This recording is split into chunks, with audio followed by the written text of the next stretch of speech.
Bonjour Madame, Messieurs, vous êtes à l'émission Moi à Kosiam, une tribune offerte aux différents candidats à l'élection présidentielle du 22 novembre prochain.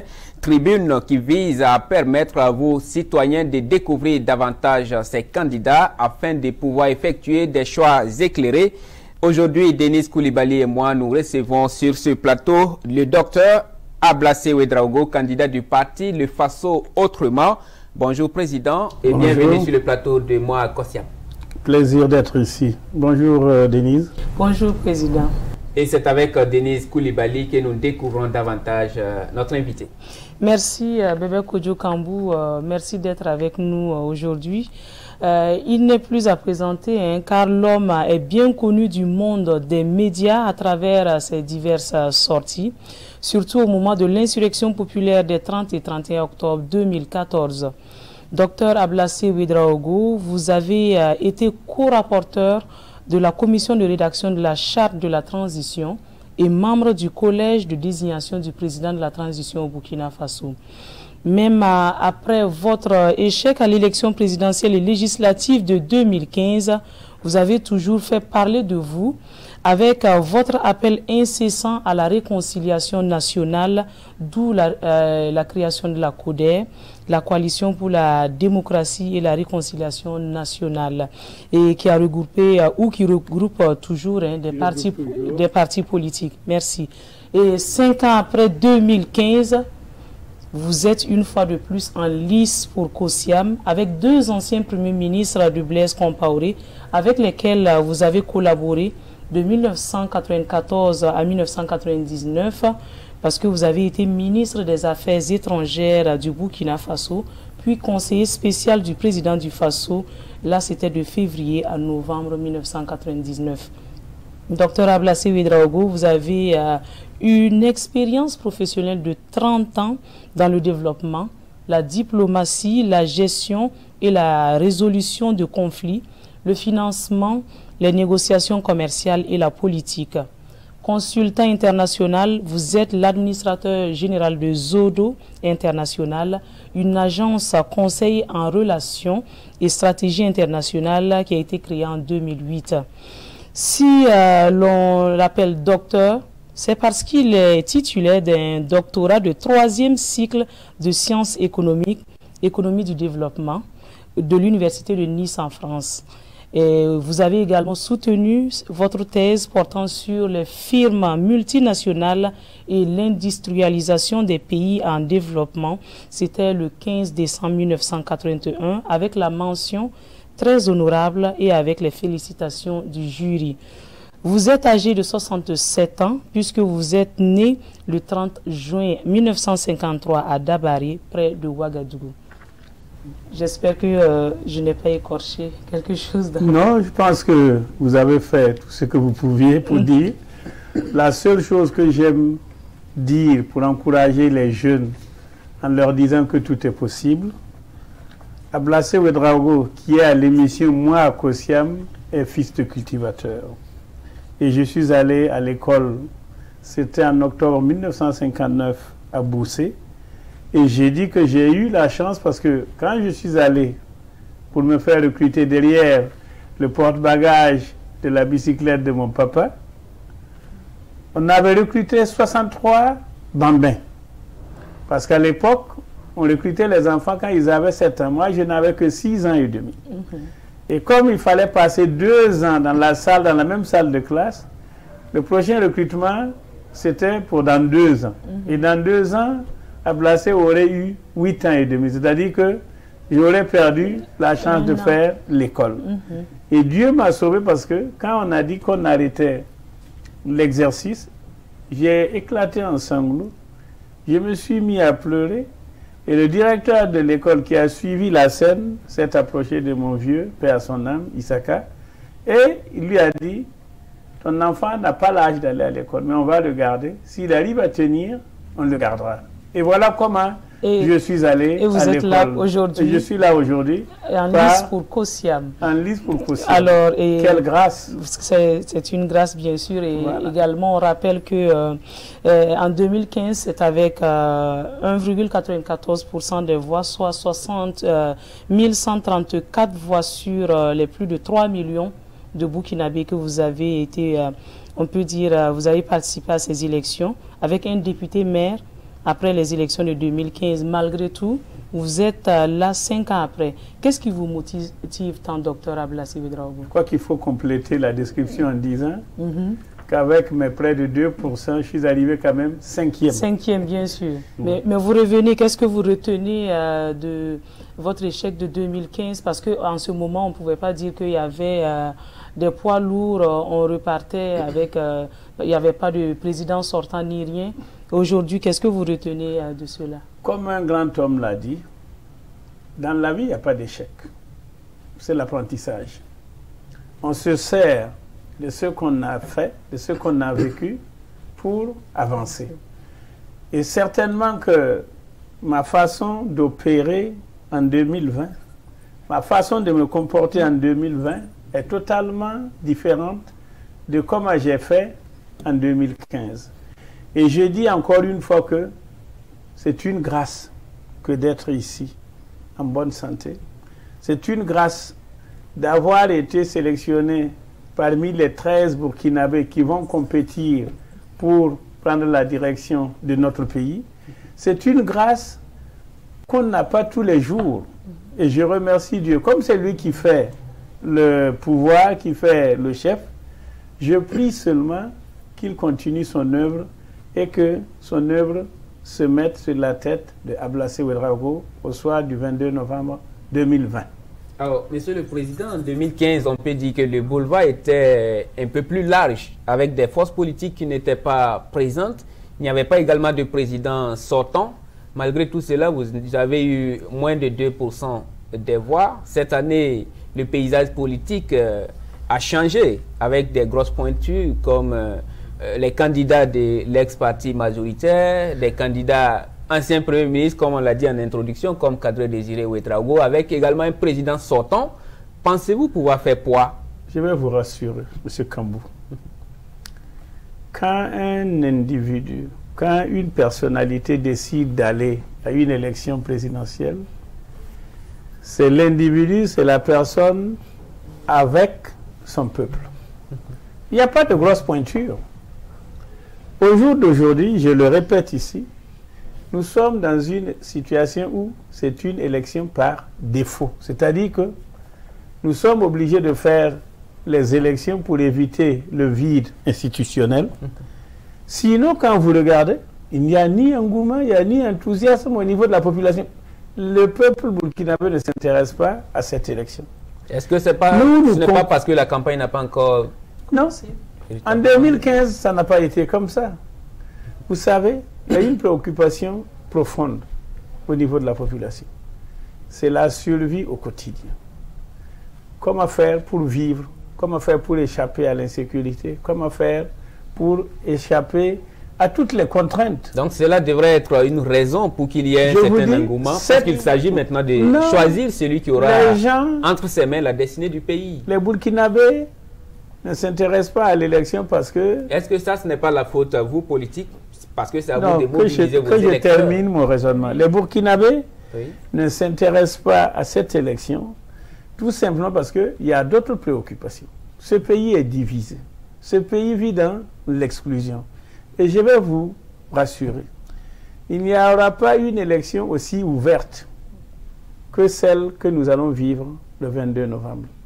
Et cette élection va être une élection sanction contre ceux qui nous gouvernent. Tout simplement parce que en octobre 2014, le 30 et 31 octobre, à la conclusion de l'insurrection, les populations avaient des aspirations. Ces aspirations n'ont pas connu de satisfaction. On s'est retrouvé dans une situation où l'insurrection a été confisquée, l'insurrection était inachevée, et c'est ça qui fait que nous sommes dans une situation où le Burkina a reculé. Le Burkina est dans une situation de chaos. Par rapport à l'engouement dont vous parlez, que les gens on ne sent vraiment pas l'engouement pour ces élections. Est-ce que ce n'est pas parce qu'également, quand on voit sur la liste, ce sont toujours les mêmes têtes qui sont là, la classe politique? Désolé, madame. La classe politique, il y a des gens, 30 ans, 40 ans. Madame Kamieli n'est pas une ancienne. On prend la proportion. Vous prenez Tassambedo ne fait pas partie de la... Vous ajoutez Bari Taïrou, vous ajoutez Soma. Donc, voilà. Donc, sur les 13 là, mais vous savez, dans la vie, tout se construit à partir de quelque chose. La jeunesse peut réclamer sa place, c'est son droit. Mais quand elle va arriver, il faut qu'elle accepte de dire ceux qui nous ont dévancés ont fait des choses qu'il faut ajouter, auxquelles il faut ajouter. Et je dis, cette élection-là, quand vous voyez les 13 candidats, c'est la représentation du Burkina Faso. Il n'y a pas plus que ça. Et quand vous parlez de grosse pointure, je suis désolé, qui est grosse pointure? Par rapport à qui et comment? Il y en a qui se font appeler des baobabs, vous les voyez? Ce sont des capoquiers sans racines. Pour preuve, certains sont en train de traverser des moments palpitants. Les baobabs, là, sont en train de traverser des moments palpitants. C'est vous qui les dites. C'est pas moi qui les dis, vous le vivez, non? Mais on est au Burkina Faso ici, tout se sait. C'est des capoquiers nés. Des capoquiers sans racines. Alors, nous allons en venir au deuxième axe de notre entretien pour parler du bilan du président sortant, Roch Marc Christian Kaboré, qui vient juste de faire le bilan de ses 5 ans. On parle de satisfecit à leur niveau. Vous, quelle est votre réaction par rapport à ce bilan dressé? Vous savez, Ablassé Ouedraogo est un homme de vision. Ablassé Ouedraogo est un homme d'expérience. Si je me souviens, le 25 juillet 2016, soit 6 mois après que le président Kaboré a été investi, le 29 décembre 2015, nous avons introduit une demande d'audience. Jusqu'à aujourd'hui, on n'a pas eu d'audience. À la suite de ce refus de nous accorder l'audience, nous avons écrit une lettre ouverte. Et dans la lettre ouverte, nous disions déjà, Monsieur le Président du Faso, votre façon de gouverner le pays nous amène dans une mauvaise direction. Le pays va mal, le pays va très mal. Et à Moré, j'avais dit, Tenga Kilame, Tenga Redaluizig. Les gens ont dit, c'est parce qu'on ne lui a rien donné comme responsabilité, c'est parce qu'il est aigri. Aujourd'hui, partout où je passe, Madame Koulibaly et M. Kambou, les gens disent, ah, Président, vous aviez raison.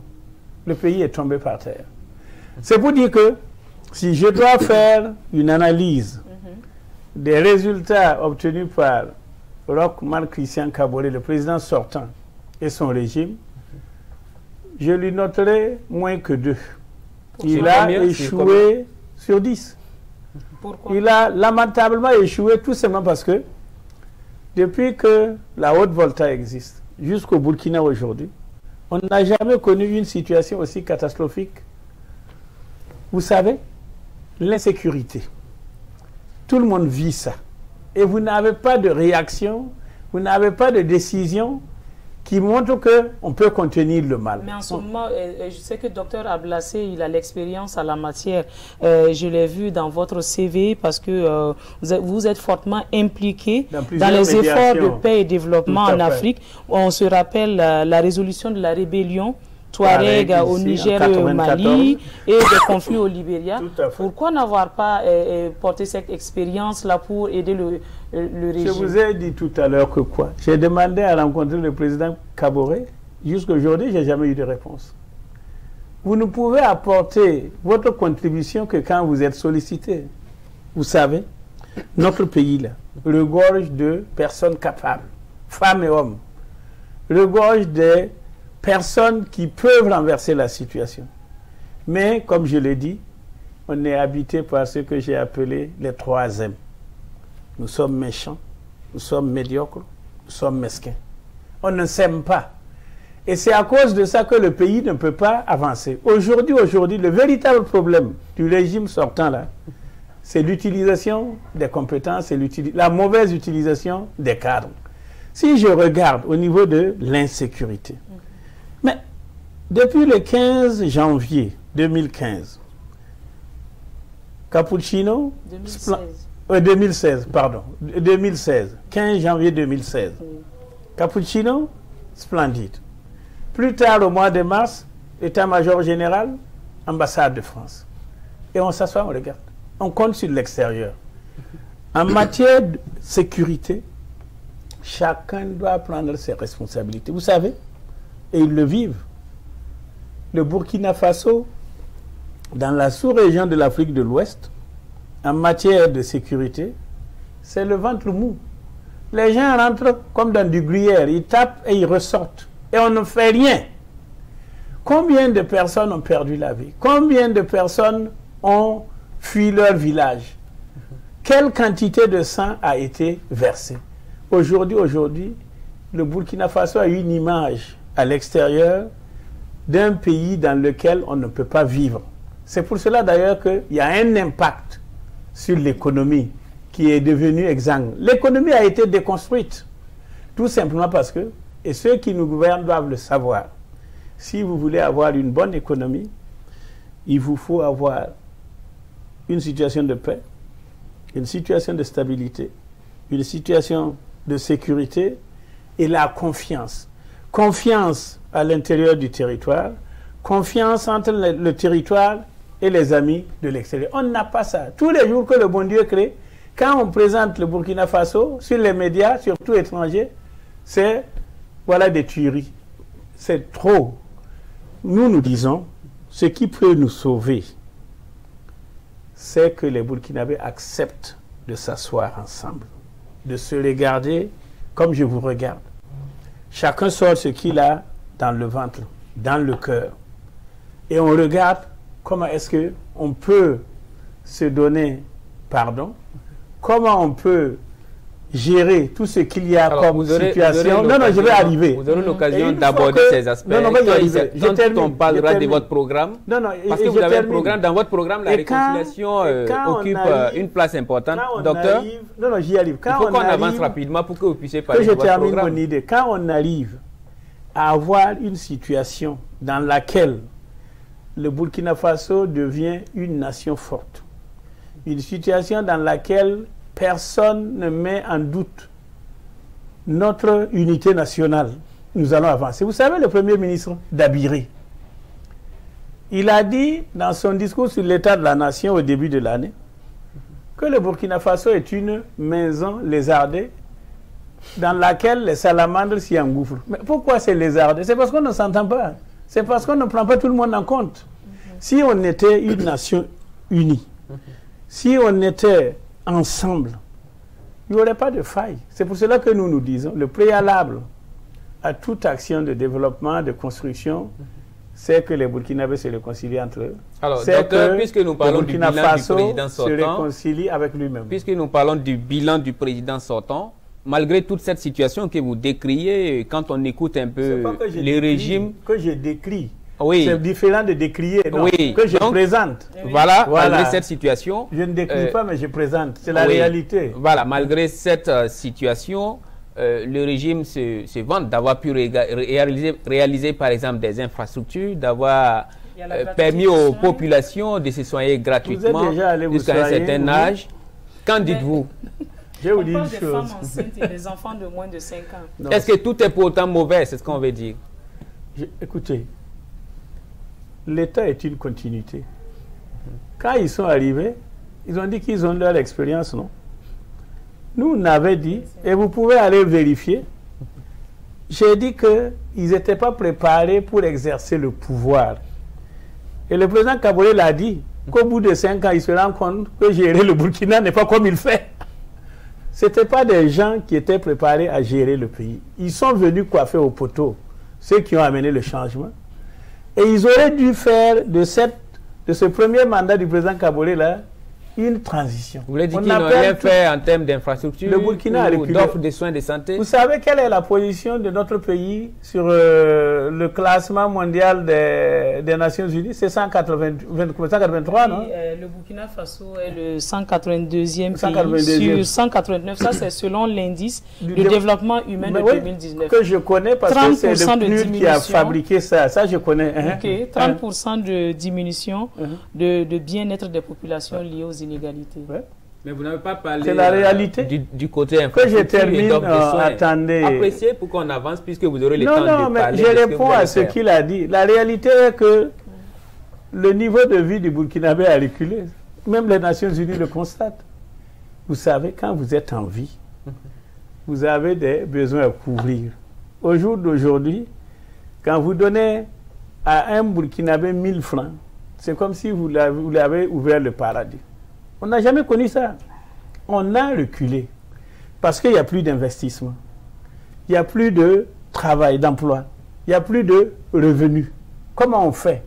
Les gens vivotent. Si vous dites qu'il y a des infrastructures, mais écoutez, avant qu'ils n'arrivent, on roulait où? On roulait sur des routes. C'est un programme. La vie d'un État, c'est une continuité. Et il y a des programmes. Ceux qui ont pris la gestion de notre pays le 29 décembre 2015, ben, ils se sont assis sur les projets, sur les programmes qui étaient déjà financés par ceux qui sont sortis.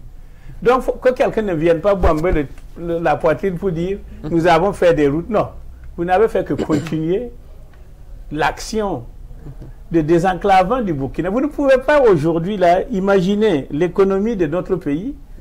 On est un pays enclavé. Donc, la principale chose à faire, c'est désenclaver le pays. Il faut que les gens puissent rouler, il faut que les gens puissent échanger. Donc ce n'est pas quelque chose d'extraordinaire.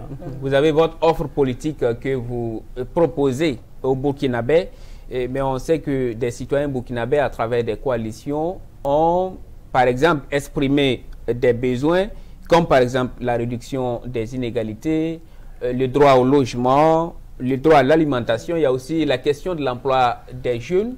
Aujourd'hui, quelle est votre compréhension des préoccupations des citoyens burkinabés et quelles sont vos solutions? Commençons par la réduction des inégalités. Concrètement, on ne parlera que de ça.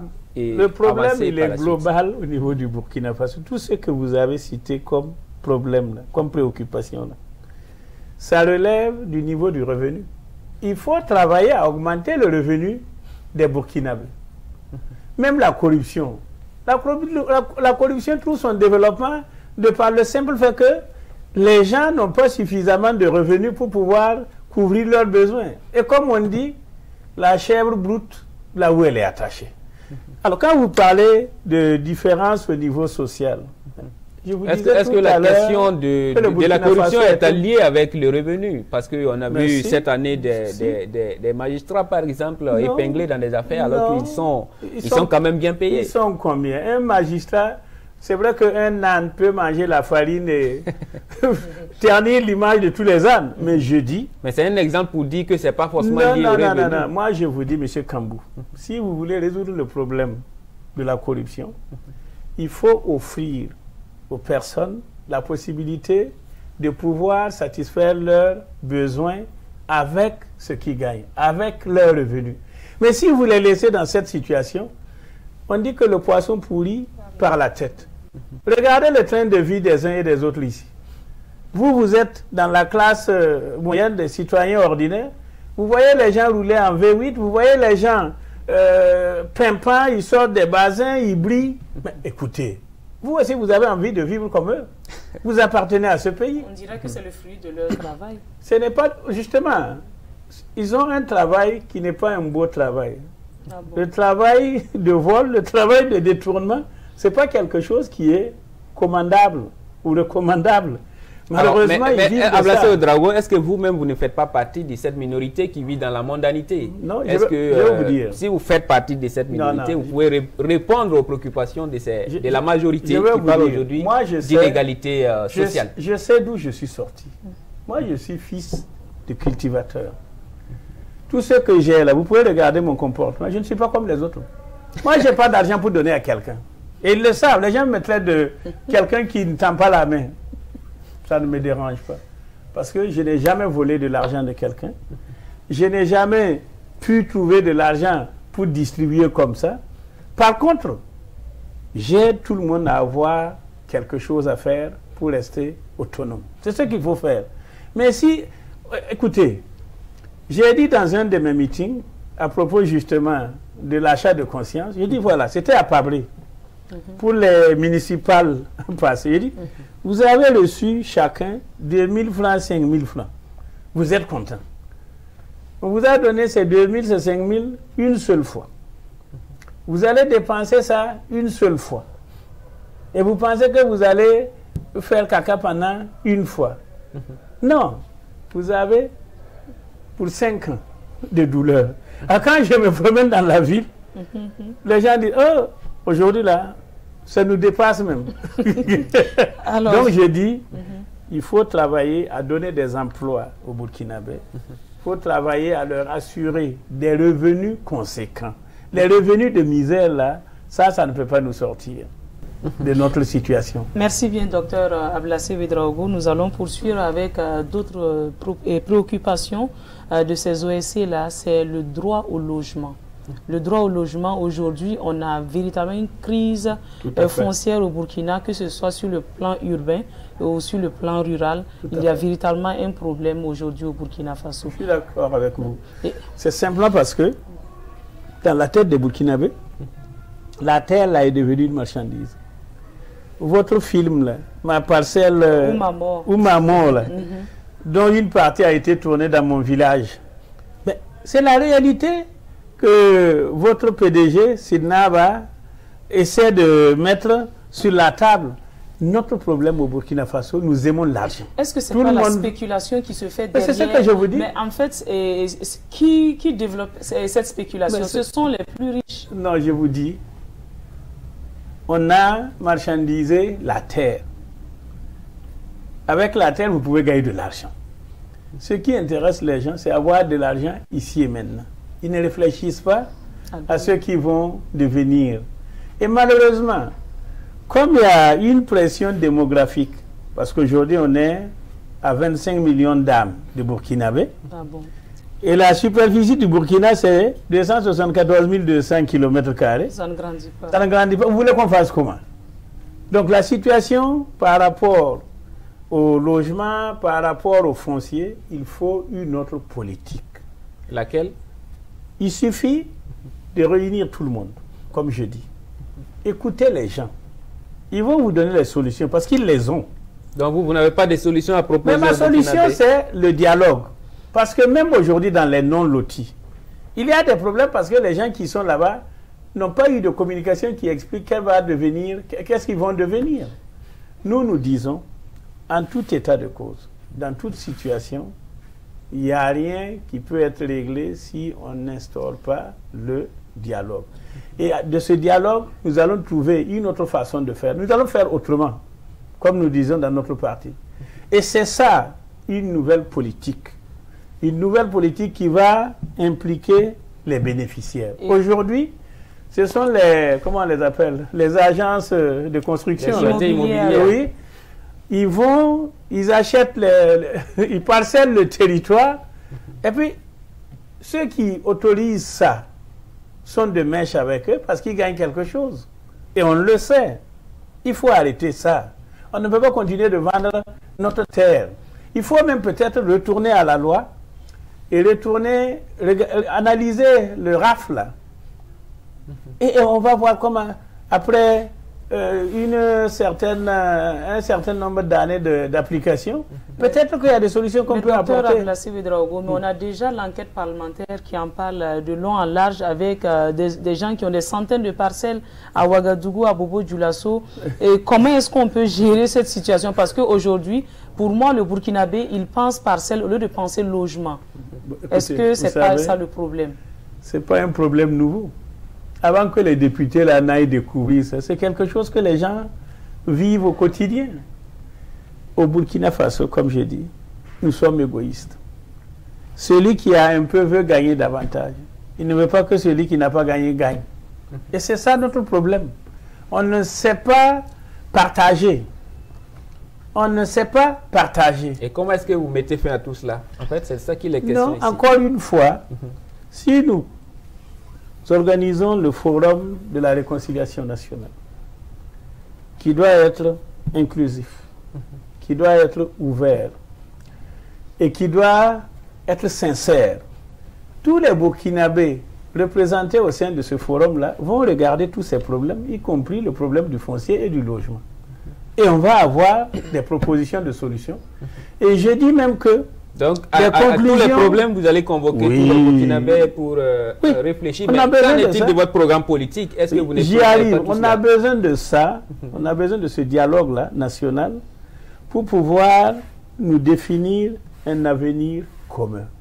Tant qu'on ne se parle pas, tant qu'on n'accepte pas de dire nous sommes la même chose, on ne pourra pas avancer. Maintenant, par rapport à mon programme, il est très simple. On va parler de votre programme, mais d'abord, il y a la question de l'emploi des jeunes. Cette année, on a vu 1 290 142 candidats pour 4 721 postes. Est-ce que là également, vous allez convoquer tous les Burkinabés pour discuter emploi? Je vais vous demander, vous êtes jeune, bon, vous avez la chance d'avoir un emploi.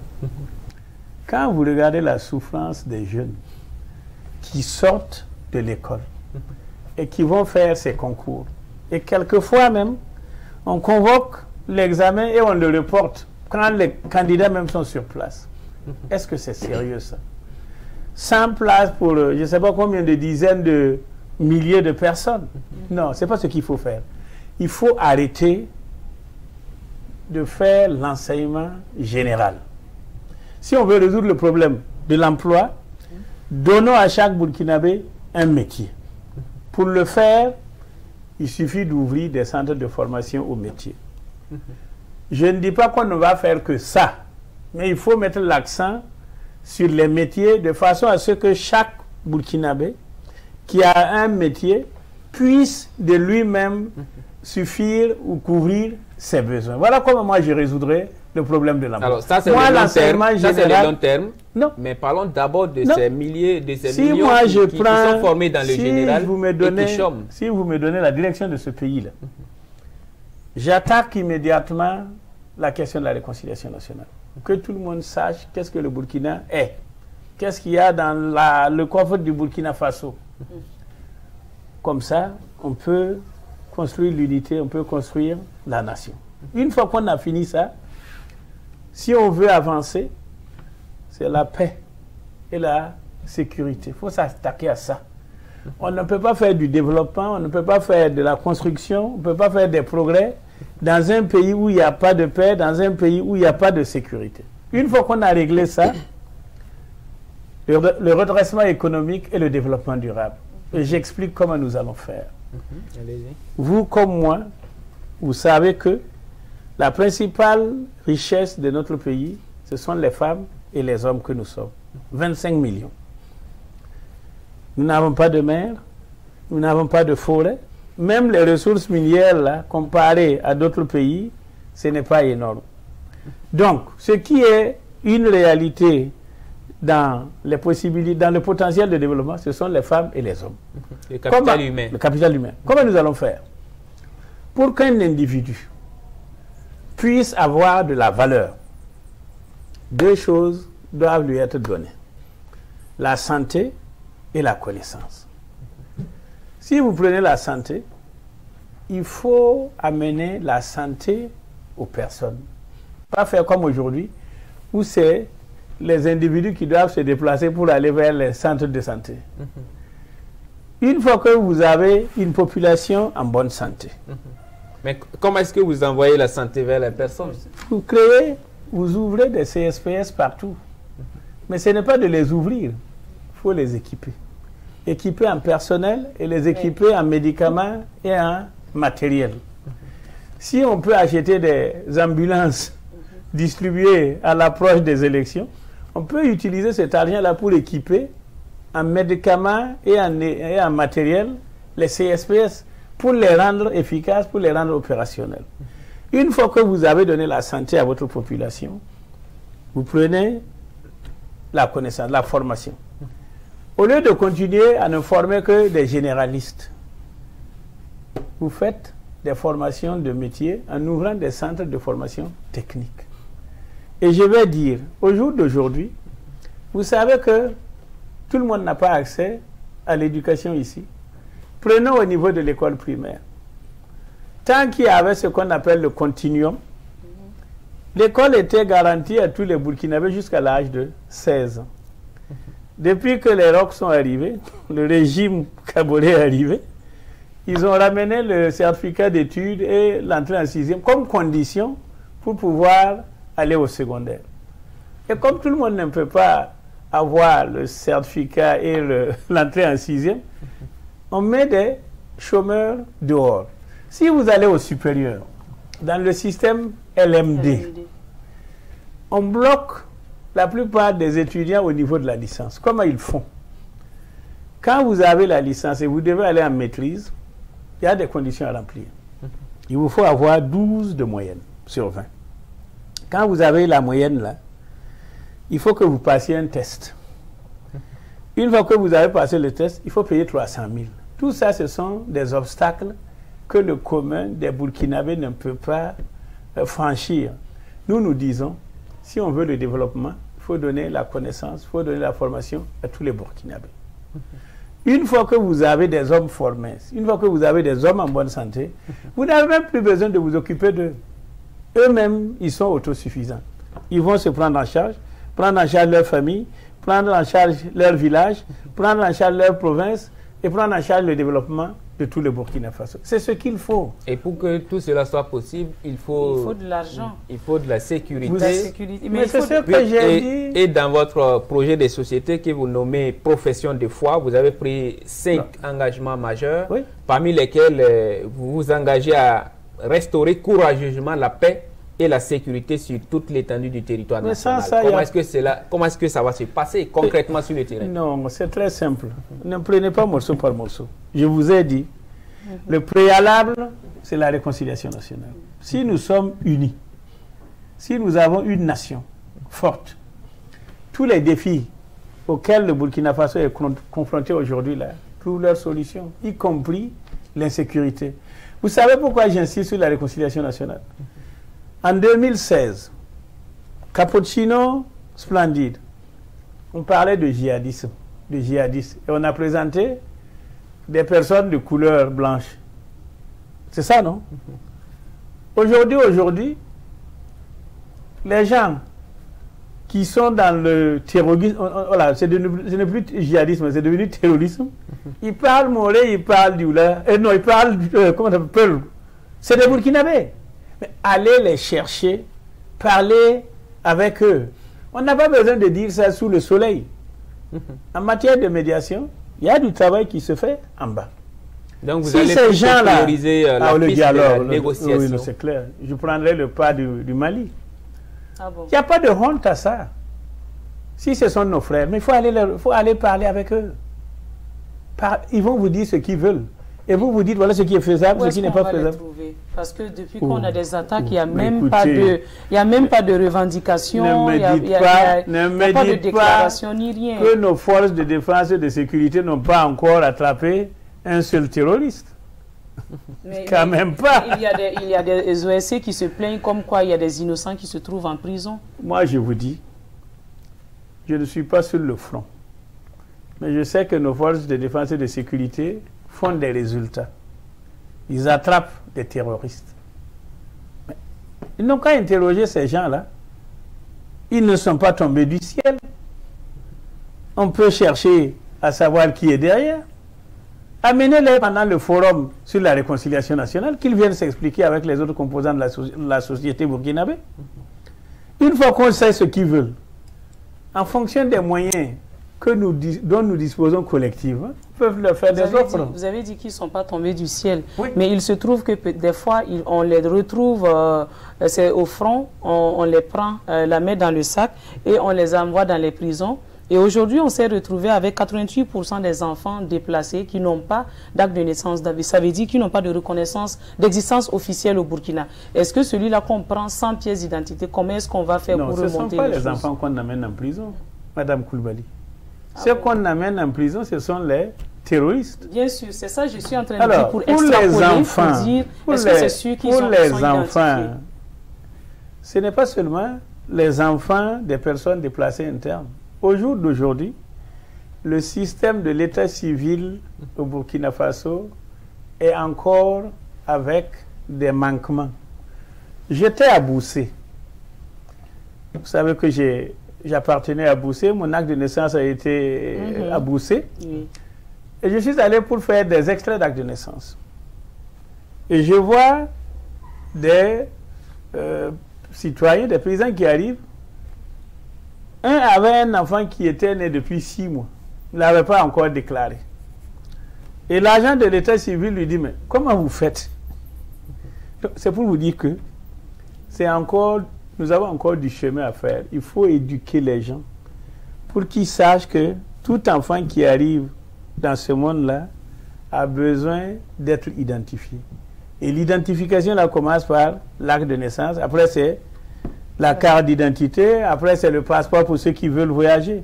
Malheureusement, dans plusieurs endroits de notre pays, ce comportement-là n'est pas encore ancré dans leur tête. Alors, Monsieur le Président, vous êtes économiste et dans les 5 engagements qui figurent dans ma profession de foi, qui est la synthèse du programme de société du président. Mais comme on veut que les gens puissent avoir accès et comprendre, on a fait donc ce résumé là, voilà, profession de foi. Voilà. Alors, vous dites que vous vous engagez à mener des réformes socio-économiques, administratives et institutionnelles pour transformer l'économie du Burkina Faso. Expliquez aux Burkinabés de quoi s'agit-il concrètement, de quelles réformes s'agit-il? Bon, la réforme administrative et institutionnelle, c'est très facile à comprendre. Le pays est une république qui est gouvernée par des institutions, comme la présidence du Faso, l'Assemblée nationale, le Conseil supérieur de la communication, le Conseil économique et social, le HCLU, et ainsi de suite. C'est ça les institutions.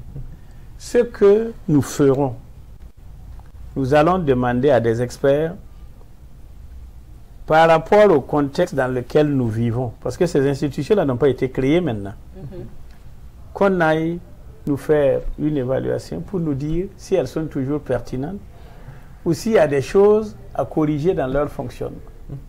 C'est ça la réforme. Donc vous voulez dire qu'il y a des institutions pléthoriques au Burkina? Je n'ai pas dit pléthorique.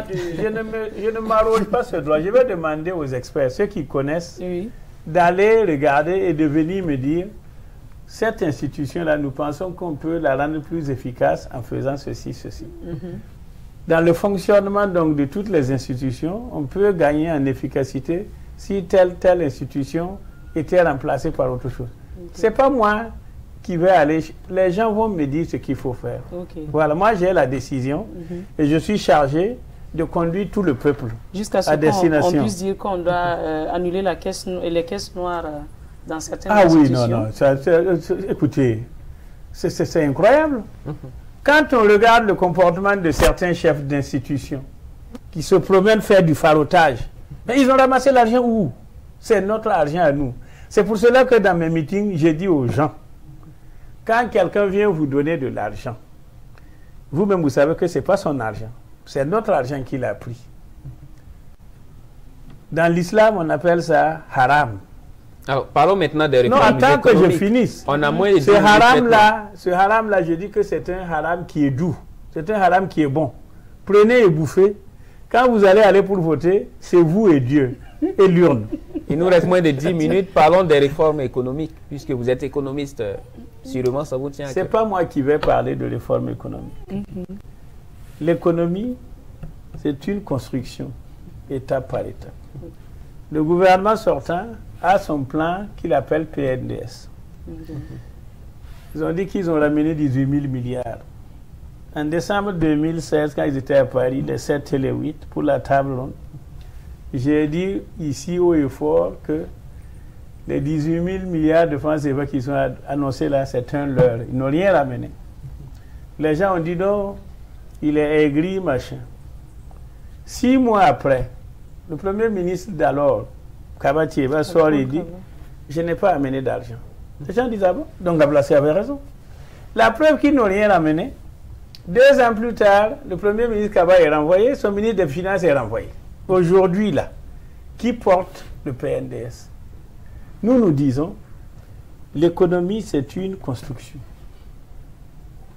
Roch Kaboré aurait dû s'appuyer sur la SCAD et avoir une période de transition et préparer un plan en fonction de sa vision. Mais on n'arrive pas, on dit plus de SCAD. Ça, c'est une erreur. Eux, ils se contentent de dire nous construisons les routes. Bravo. Alors, cette année, par exemple, le budget de l'État exercice 2021 qui a été adopté est estimé à plus de 2000 milliards en recettes et 2600 milliards en dépenses. Pensez-vous pouvoir faire mieux? Ce n'est pas Ablassé Ouedraogo qui va faire mieux. Je vais faire évaluer les besoins du pays, les besoins du peuple, et regarder les moyens que j'ai. C'est pour cela que j'ai dit privilégions le dialogue. Quand vous voyez qu'il y a des confrontations au niveau des syndicats, c'est parce que les gens n'ont pas tous la même information.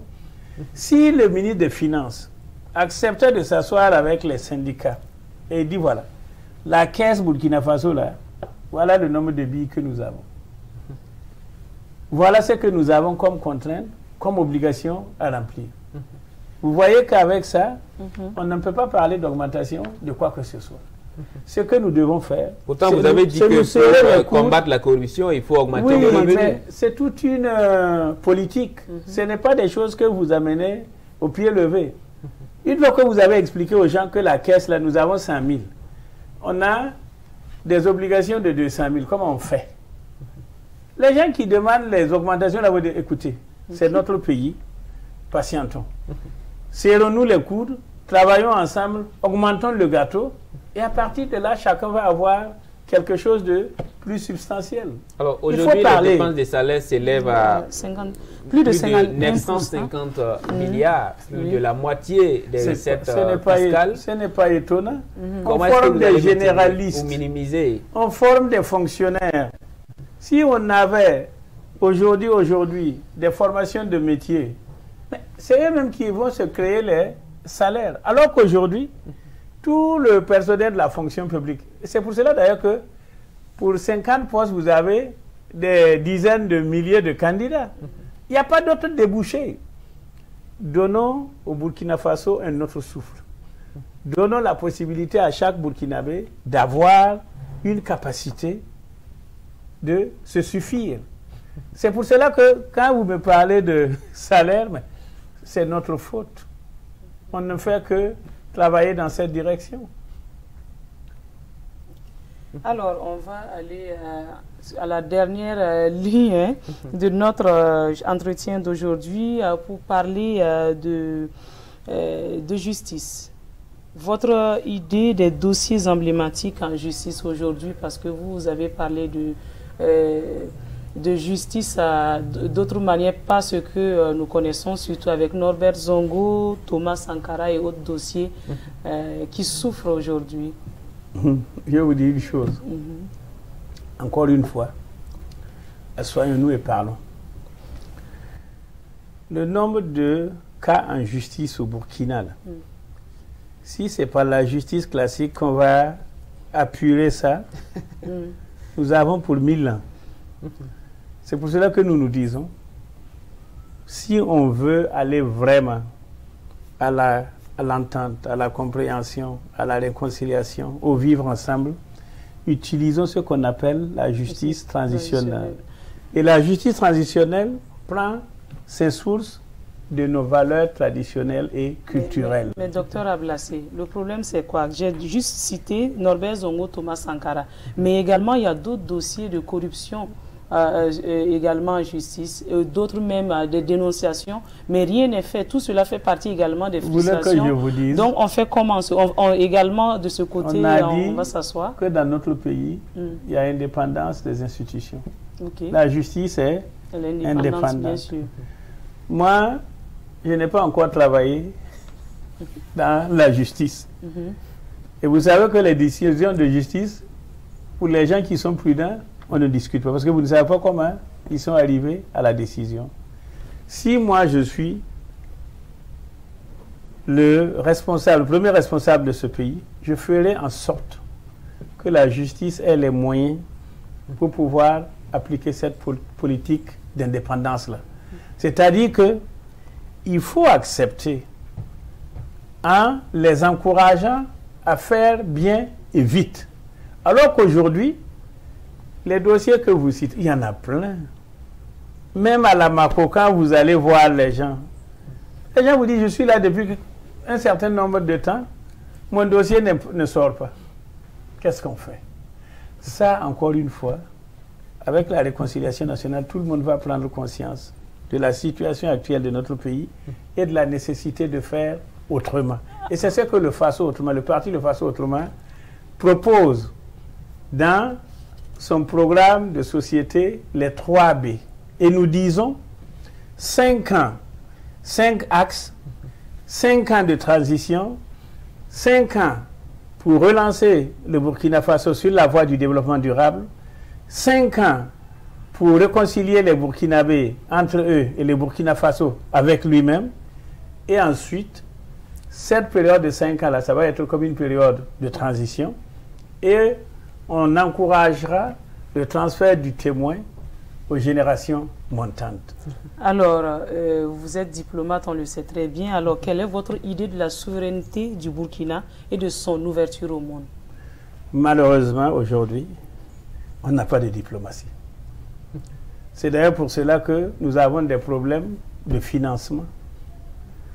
Ce qu'il faut faire dans un pays qui est organisé, c'est utiliser les relations internationales, les relations extérieures pour financer les besoins de développement des populations.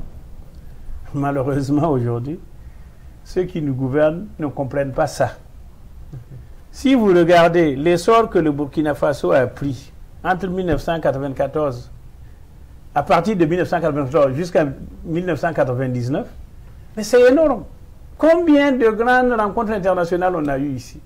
Le sommet de l'OUA, la Coupe d'Afrique des Nations de football, le sommet France-Afrique, d'autres grands sommets internationaux, d'autres conférences ministérielles.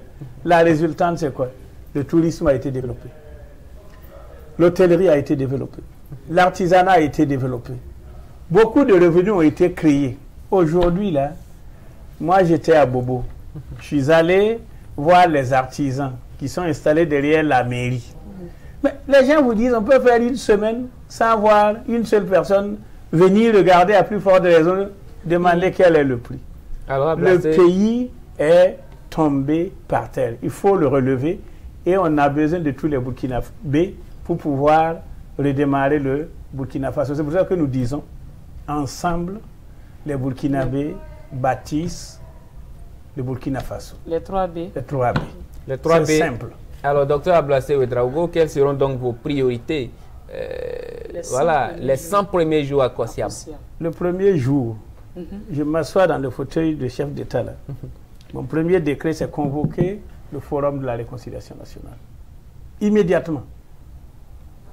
Et c'est à partir de là que tout va être réglé. C'est un préalable.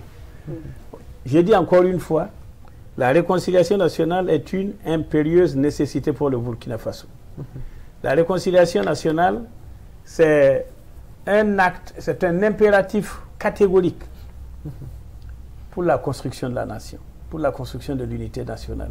Si vous êtes un pays qui est désuni, oubliez votre avenir. Alors, et vos options possibles en cas de second tour? Si je suis au second tour, j'espère que j'aurai le soutien de toute l'opposition, parce qu'on a signé l'accord politique de l'opposition. Et normalement, tous ceux qui sont dans cet accord-là joueront le jeu.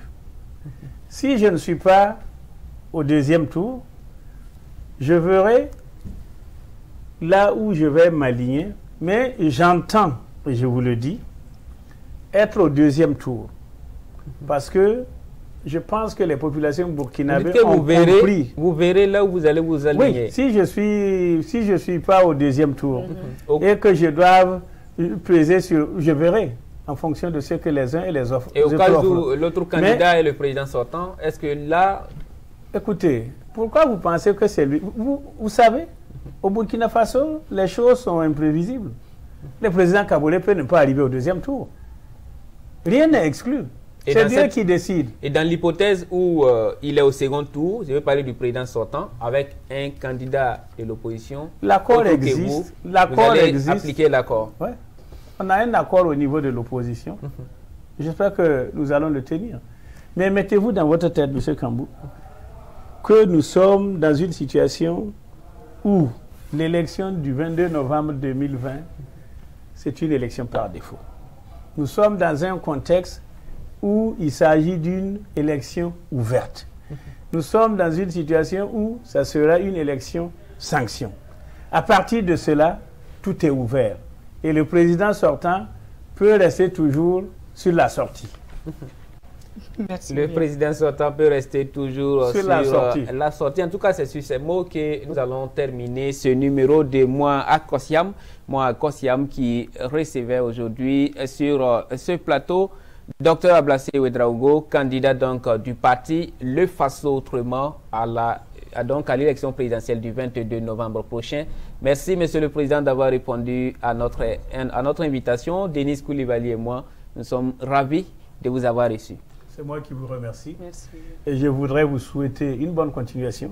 Merci. Continuez à éclairer l'esprit et à ouvrir les yeux de nos compatriotes. Merci, Dr Ablassé Ouedraogo. Très bonne suite des programmes sur Savane TV.